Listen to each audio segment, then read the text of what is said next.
Hey everyone, welcome to a special edition of Extra Time TV. I had a little bit of a time off because as my guest today, which I'll introduce, Jared Payne for the Fantasy Pavilion. How are you today? Very good, bro. A little nervous, but other than that, I'm good. There's no need, my friend. There's no need. So before we get into this, this is a bit different as folks at EXCB usually have analysts and so on and Shaka Hislops. But today, I wanted to have an actual, authentic Arsenal fan. This guy, he dabbles in something that I've always been a fan of, which is fantasy football. And I always told folks that's something we wanted to get involved in. So it just made perfect sense for us to be doing this. It just so happens he likes Arsenal and then the other team from Milan, which I shall not speak about. But the Champions League is here. Inter Milan will be taking on Arsenal tomorrow.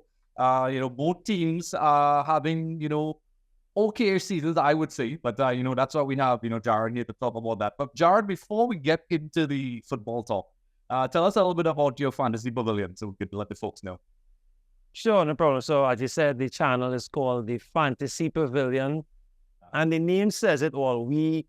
Our aim is to be that YouTube channel that covers all fantasy. So along with covering FPL and UCL fantasy, we also do F1 fantasy, and we also cover ICC fantasy and CPL fantasy as well. So anything that has a fantasy component in it, we cover it. So today I would have recently just posted our team of the day for the upcoming match day, which is going to start just now, or started actually, because there are two early fixtures today in the Champions League. So yeah, that's it. We just cover all things fantasy. We also dabble in other content. We would have done some stuff, of course, with Andre for the CPL when it was hosted here, but mostly we focus on fantasy content across all sports. Yes.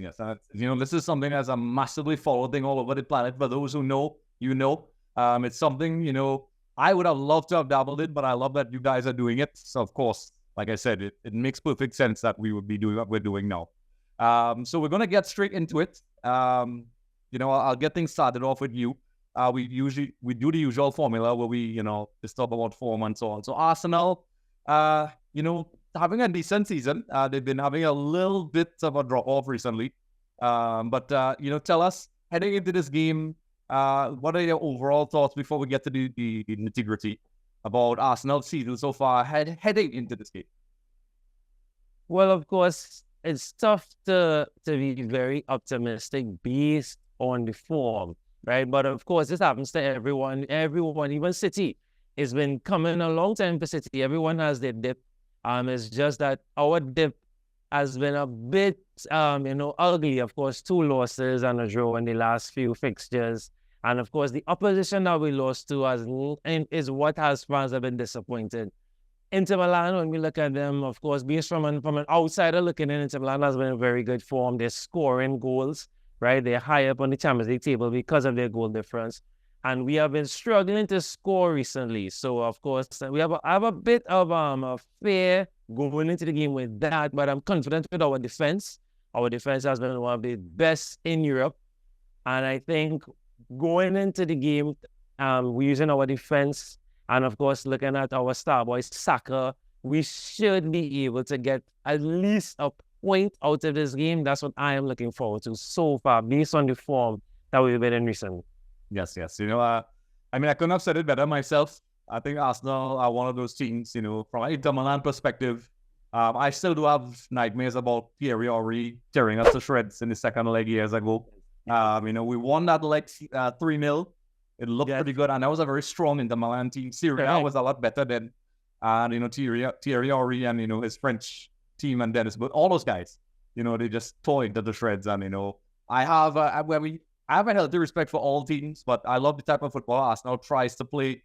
Arteta is a coach that I always liked. I like what he was trying to do. I know, some Arsenal fans I know initially had a lot of doubts about him. But I think in time, he'll prove to be, once he gets his support, I think honestly, if Manchester City was not in the Premier League, I think he probably would have had an EPL by now. Probably. Possibly 2. But, Man City, that's a whole other discussion. But, also with Inter Milan, they are second in Syria right now. And they did get a late win over the weekend. It was almost, it was a bit of a nightmare for me because it looked like, Venezia equalized. in the last second, I was ready to throw something at that TV behind me. Thankfully, I didn't. Else we wouldn't be talking right now. But Inter Milan, I'll use a reference point from the Champions League is when they played Manchester City. While they are one of, if I would say, the strongest team in Serie A, a lot of the players, are a little bit older, Cherby and those guys. They have not been as watertight as you would expect them to be. Inter Milan has a lot of financial problems, so they're always literally looking for the best deal out there, and kudos to them. That would usually destroy a lot of teams. I mean, these guys lost Hakimi, Lukaku twice. Eriksen had that, cardiovascular issue. They had to keep selling players. Skriniar went to PSG. And yet, Inzaghi, who was a coach I did have my doubts about, continues to really exceed expectations. I would say this is not as strong. This Inter is maybe in form not as strong as they were last year. But heading into this game at home, I think the one thing you could probably count on is Inter Milan do have a little bit more confidence than they did in the past in the Champions League. And, they may not have been, in their free-flowing form like they usually are with scoring goals, like Lautaro, Martinez, and so on. I have the stats right here from SofaScore. Let me see if I can pull it up really quickly. He only scored a couple of goals this season. So far, he's not scoring like he did last year. And we'll get into all this stuff afterwards, but that's our general thoughts from me with Inter and you with Arsenal heading it. From a tactical perspective, I'll throw this back at you. SofaScore gave us this, and as an Arsenal fan, you could let me know. Arteta likes to use, it seems like the 4-3 and the 4-4-2 according to SofaScore. And in the last couple of games, sometimes he uses, according to this against Southampton, he used the 4-4-2. He used 4-2-3-1 sometimes. That's in the last 3 games. And the style of football he tries to play. I mean, he was assistant to Pep. So there are similarities. Arsenal loves that kind of football. And, their form, the formations they use in the Champions League. So versus Atalanta, they use 4-3-3. Once again, thanks to the kind folks of SofaScore. Folks, they have the best data out there. Against PSG, it was 4-4-2. And against Shakhtar, it was 4-4-2. So it seems like he has a clear identity. So as a, somebody who follows Arsenal, like you do, what do you think the tactical approach is going to be for this game? I think it's going to be a very pragmatic approach. So, of course, going away to Inter Milan. And, of course, the first thing I think will be on his mind, not just the team Inter Milan, but the occasion and the fans. So we have to, of course, put a team that's going to keep the fans out of the game, right? We have to try and find a way to keep the fans out of the game and try and control the game. So I think with him, hopefully, he plays Partey in the middle because he's been playing Partey as a right back recently, of course, due to our significant injury loss recently. But I hope he can play Partey centrally because there's no Rice. Rice did not travel with the team, right? That's in recent news, so not too sure, right? That's recent news. So hopefully Partey is playing in the middle, of course, Marino. And then, of course, no other guys. So Havertz or Trossard will have to play in the middle. So I'm hoping his approach is a strong midfield that can hold the ball, keep the ball, and frustrate Milan. And, of course, we have Saka on the counter to try and nick something for us. So I'm hoping that's his plan because of our away form has been very decent, I have to say, in both competitions. And I think that will be his approach, hoping that our midfield will be strong enough to withstand the attack of Inter Milan, win those third balls, those second balls, and, of course, control the game from there. Yes. And, if I was, Arteta, Inter Milan at one point, until they got knocked out of the Champions League last year, a lot of pundits from ESPN, Shakhtar, everybody as well. Inter, rightfully so, because they got to the Champions League final the year before. Their tactics surprised a lot of people. Diego Simeone, who's a coach, a lot of people, take shots at because of his style of football. But he does get it right sometimes. And last year, I personally thought Inter Milan was a better team, but I think Simeone figured out a weakness with Inter Milan where they just got very physical in the midfield. And they didn't allow Inter the space to play their kind of football, pass out from the back. And they basically out-muscled them in the middle, while, Inter Milan has those creative players. And I'm wondering, maybe Arteta may notice this. And as you said, pointing out the strong midfield, Obviously guys like Odegaard, it's a relief to me that he's not playing, but it's not much of a relief because I know Arteta has kind of built this team where they have different solutions and so on. So to me, that's something, Inzaghi and probably Arteta may be paying attention to. In terms of Inter Milan, we spoke about the formations in the last 3 Champions League games, against City, which they drew, which they seem to annoy City a lot. They played a 3-5-2, which could switch to 5 at the back. He seems to favor that formation all the time, but there are variations. But he tends to go with that formation where it's 3 and it could switch to 5 at the back, and then they counter-attack with speed with, Thuram and Lautaro Martinez. And, you have, now there's Barella, who's one of my favorite players. And, Chanalogu. Yes. Yeah. Yeah. Yeah. Well, I can't be a fan of him, but he is very talented. He's very, not a fan. You know why? But he's very talented. Yeah. I wonder why, folks, because he played for a certain team in red across the city. I said that on purpose just to rile him a little bit, and he didn't really take the bait. He was very diplomatic, Jared, very diplomatic, Jared. But there's also Mkhitaryan and so on. There's no notable injuries as far as I know. Okay. With the Milan, from what I'm seeing, but I know Bastoni took a bit of a knock in the last game. Just to compliment what you said about Arsenal with Inter Milan, I believe one of the good things about Inzaghi is he's very clever.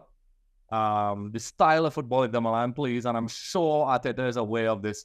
They are more than happy. I wouldn't say they're ultra defensive, but they're very comfortable sitting back and just springing that counter-attack with DeMarco going up the wings, and Damian and these guys who could equally play as wing-backs, they could equally play as centre-backs. And, even Man City saw that they're a team that's very good in possession.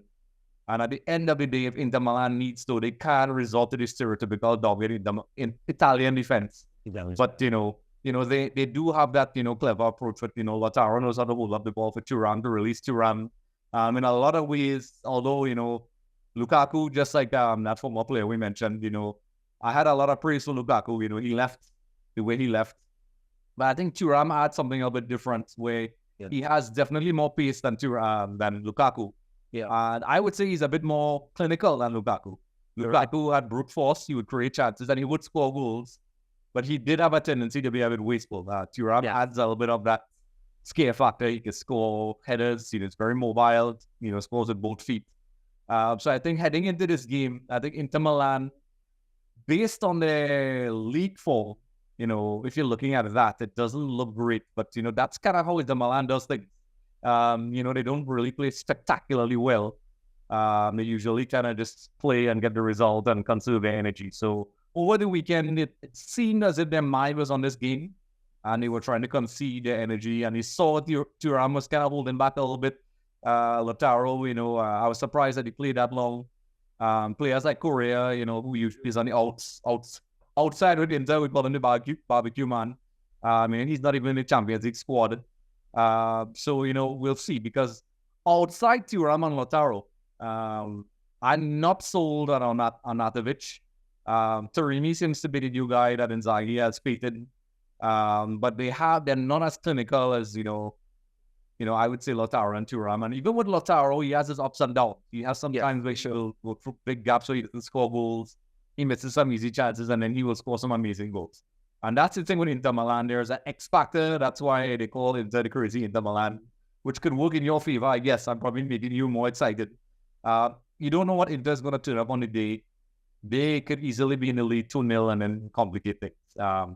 So, that's just kind of my perspective from the formations and the approach. In terms of key players, I think, just like what you mentioned in midfield, and I'll ask you, your key players just now. But for me, according to SofaScore, folks, before we get to that, they're key players for Inter Milan. They didn't send me one for Arsenal yet, because we're doing this in real time. They highlighted Barella. His shots on target per game, is 15.7. Big chances created, 5 ball. He has a SofaScore rating of 7.8. That's pretty good. And they also highlighted on board Lautaro Martinez. Efficiency in front of goal, 78%. Shots on target, same 17.3. So his ball possession retention is pretty high, and which is what he's known for. And his overall rating is also 7.1 as well. But for me, the key players in this game will be in the midfield. I know the defense, they know their job. They're going to sit back. DeMarco is going to maraud up and down, and you have Dumfries, who's good at set pieces, these guys. But the midfield, I think, is the key. If Inzaghi finds a way to get them to have the freedom to pass the ball around and handle the speed and physicality of Arsenal, that will be the key for them to taking control of this game and counter-attacking, because Arsenal are pretty comfortable in possession. They may not be probably as rugged as Atletico Madrid, but that to me, that is a key tactical point in this game. If they can't control that midfield, I think eventually Arsenal could wear them down. And their defense is not as watertight as it was a couple of seasons ago. They do, De Vrij looks a little bit off his game. Acerbi is, getting up there in age. So, I mean, that's my tactical weakness I spotted for the third player. So, what is your player to watch for Arsenal? Well, let me not start with the obvious one. So, for me, so far, our best player, our best midfield, let's say, has been Partey. Partey has been showing that Atletico Madrid Partey that we've been wanting to see. Of course, he's been plagued with some injuries while he was at Arsenal, has been at Arsenal rather. So this season, I've been very impressed with him, even at right back. He was doing his thing. Of course, that is not his natural position, but in the midfield, Partey has been cool, calm, collected, controlling, putting in the great passes. So definitely looking forward to him putting his best foot forward and controlling that midfield first. And finding our star boy Saka, of course, cannot talk about Arsenal without talking about Bukayo Saka. Saka has been in great form. Of course, there's always this debate if he's world-class or not. I won't get into that, but Saka has been amazing, always steps up when you need him. Has been showing it in the big games as well, too. So I'm definitely looking forward to a great contribution from Saka heading into that game. So for me, two key standouts, Partey, Bukayo Saka, and of course, we can't talk about Arsenal without talking about one of the greatest centre-back pairings in Saliba and Gabriel. They have been an amazing, rock solid, and those four players are part of the spine that I'm looking forward to providing a very good game for Arsenal. Yes. And I think this is a very exciting game. Like, there's a couple teams I always appreciated what style of football Arsenal plays. Obviously, I'm a Milan fan. I didn't go forward and I love it. We're going full fanboy today. I see you have your Arsenal jersey. To me, it's always strange seeing Arsenal with Adidas, because I always knew them, as Nike back in the day when they had Dreamcasts and all those things. Yeah.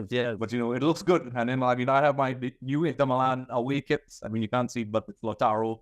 Finally have those two stars. It's been a while. Folks, if you want to, find out where I got this, I'll probably put a link below. That's too hard to explain right now. Check it out.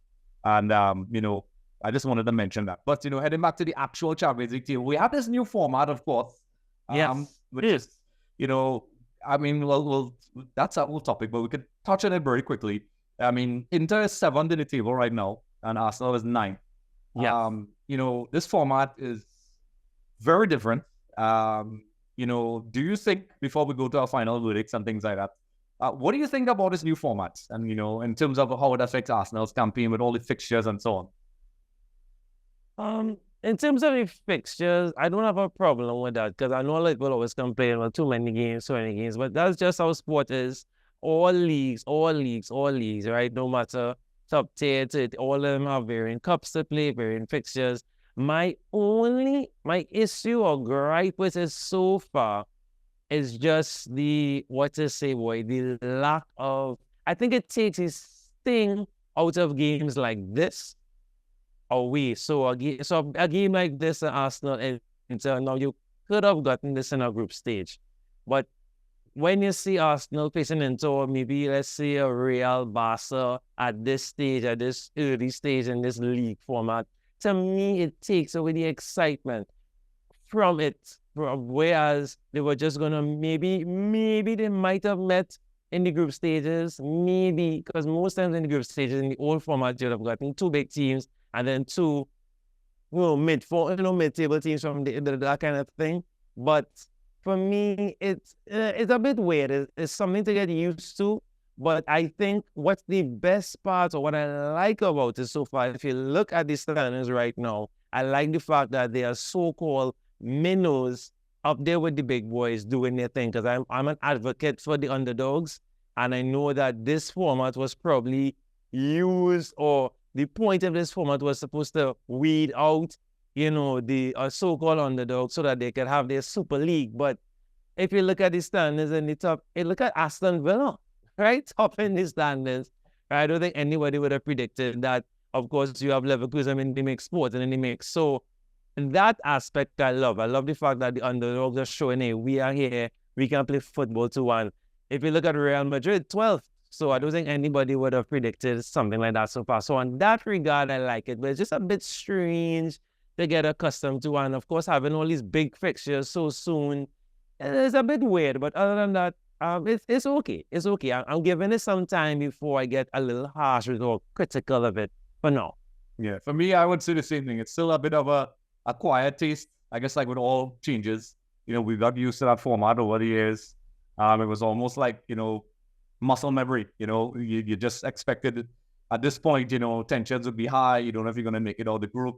And I understand what you meant about that, where it also, the flip side, which you highlighted, great, in a very summarized way, is that I believe that, the smaller teams, quote unquote smaller teams, I don't really like that term. Yes, I'm not saying that word, but yes, yes. Yeah, me too. I feel like a little uncomfortable saying, because I like teams like Benfica and so on. Of course. I think it adds a little bit of spice, a bit of a fighting chance, in a longer league format like this. But, we'll see. I still have, a lot of thoughts. I even was supposed to do a video. Even some people still don't fully understand it yet. I have to, so I'll probably do a video explaining that. You and I could probably talk about it again soon. And, just hear your thoughts. But I will save my my judgment until, the latter stages and see how I feel about it. I always like change. I always like innovation. So I will never completely write things off. So we'll see how it goes. So with that being said, we drifted off somewhat. I don't think we did, because it's a Champions League. But the fact that the game is at the Miata San Siro, what do you think? Does that? There's a stereotypical the home team has the advantage, but to me, football has become so different now. The home advantage does have its perks, but it's not necessarily like that. Shield of armor that teams used to have in the past. We see it upsets all the time. Do you think that that has any sort of effect on this Arsenal team, or you think they couldn't be bothered?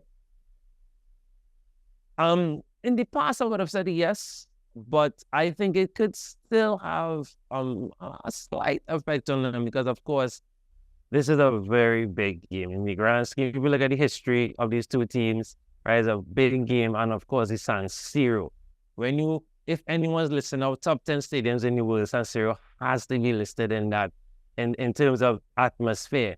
So, of course, it will play a factor. But I think Arsenal should be accustomed and now going away to big grounds and grinding out on results, or holding their resolve, right, keeping their mental intact. So it shouldn't be as big as it would have, I say, a few years ago, right? Because I think Arsenal now have been able to play the game and not the occasion. And I think that's something that Arteta has been able to bring into the side, that mentality. So I don't think it should play a huge factor, but of course, it's San Siro, it's Inter Milan, it's a big away day. So it definitely will be a slight factor, play a slight factor. Yes. So before we get to our final verdicts, who we think is going to win, folks, I just want to remind you, feel free to comment in the comment section below. Arsenal and Inter Milan fans, our audience extends beyond Trinidad and Tobago, which is where we're both from.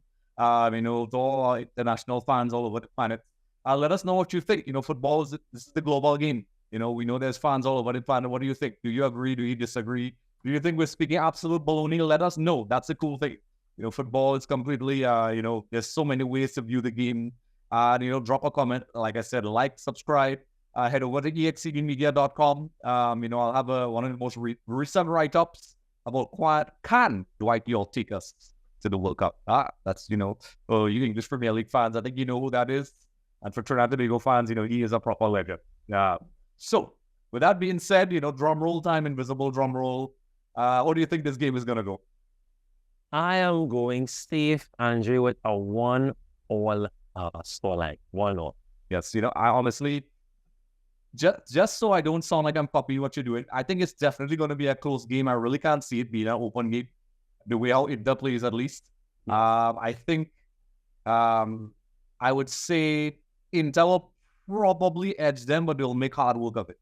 I think Arsenal will run them around and have them scared. And they may be able to grind out, which is what they do sometimes when they're not playing well. Because they're not playing well right now. But they're one of those teams that won't play great, but it will get a result. I think it will probably be like a 1-0 or a 2-1. I mean, of course, I could sit on defense and just say, well, it could be a draw as well. But I want to commit. You committed to your draw, so I will commit to that. I mean, I've been thinking about it since over the weekend, and I'm thinking, 1-all. I think 1-all. Yeah, and 1-1 is very possible. It's with the way how these two teams play, and they're not exactly firing on all cylinders, both teams. So it's interesting. Interested in clash of tactics between I almost said Guardiola, Arteta, and Inzaghi, who's a coach that really won me over the last couple of years. So, folks, like I said, let us know what you think in the comment section. Who you think is going to win? Head over to excdmedia.com. Also, you can head over to Jared's the Fantasy Pavilion, and we'll put some links in the description below as well. And Jared, before we go, you can let us know if you want to get involved in any of those fantasy leagues, if you have any setup. I'm admittedly very not disciplined. I would make teams and then not follow day-to-day. I started off in the Premier League this year. My brother made me do it in Paris while we were in the car. I used to be very, very on top of these things. Yeah. And I was pretty good too, pat myself on the shoulder. But I really need to get into it because I love it. It's fun, but it's very competitive. These guys take it very seriously, and gals and people. So, So, let us know if people want to join in. What do they do?